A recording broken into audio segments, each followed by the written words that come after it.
You're probably not going to like this video.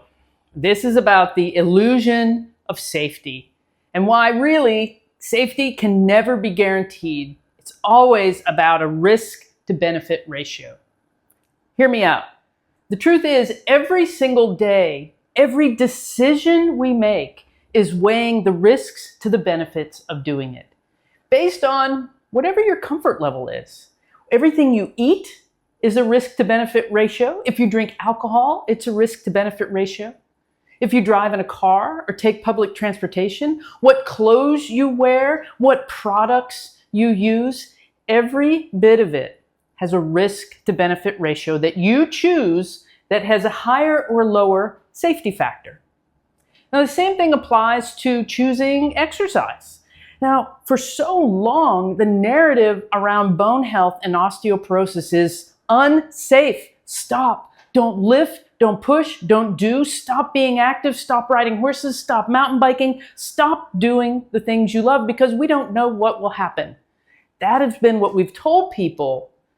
But the risk of doing nothing, we have learned, is much greater than the risk of trying to grow stronger.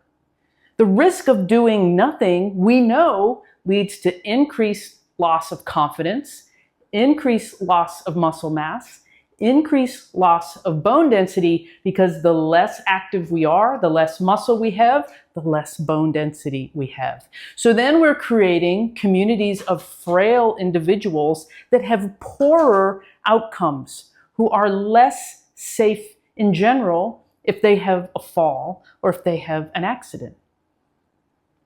Instead, we've learned with new research, as we're weighing the risks to benefits, that if we can help people become stronger, have better balance, better posture, and more robust in general, that we're helping to lower their risk of a fall and a fracture and an injury. And we're helping to improve their outcome even if they do have a fall and a fracture. Listen, I want to answer the question of, is this safe for you all the time? But I can't. I can't guarantee your safety. Your physician can't guarantee your safety. Think about surgery. If you've ever had to sign consent forms for surgery, you're signing the consent form for XYZ surgery and all the list of possible things that can go wrong. Now, they do a really good job of trying to prevent those things from going wrong. They can't guarantee it. Nobody can. None of us can. The same thing happens with medications, where you're weighing the risks and balances and how the benefit of taking it versus not taking it. The same thing with supplements. Supplements are not all guaranteed safe for all people. Every decision we make every single day happens on a spectrum of risk to benefit ratio. Everyone asks me, with this condition, is it safe for me to do X? Is it safe for me to do Y? And here's an example of why that's really difficult for me to answer.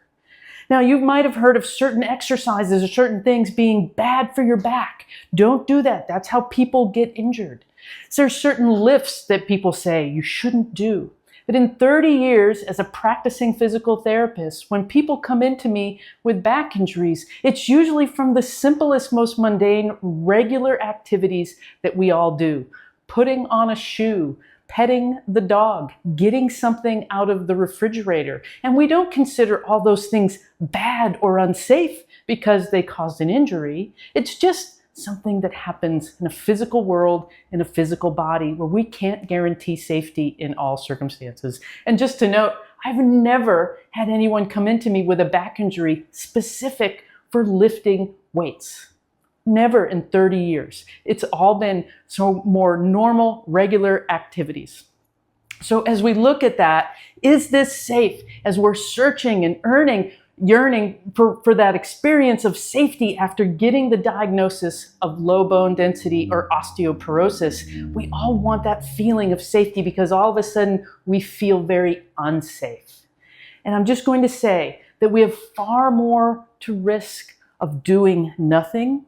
We have far more decrease in safety by doing nothing, by becoming sedentary, than we will by taking slow, deliberate steps with knowledgeable professionals learning how to help our body become stronger, become better balanced, and to become more mobile and active and engaged in our life. Safety is an illusion, but we get to choose each day how we tackle the risk factors and how we increase our odds.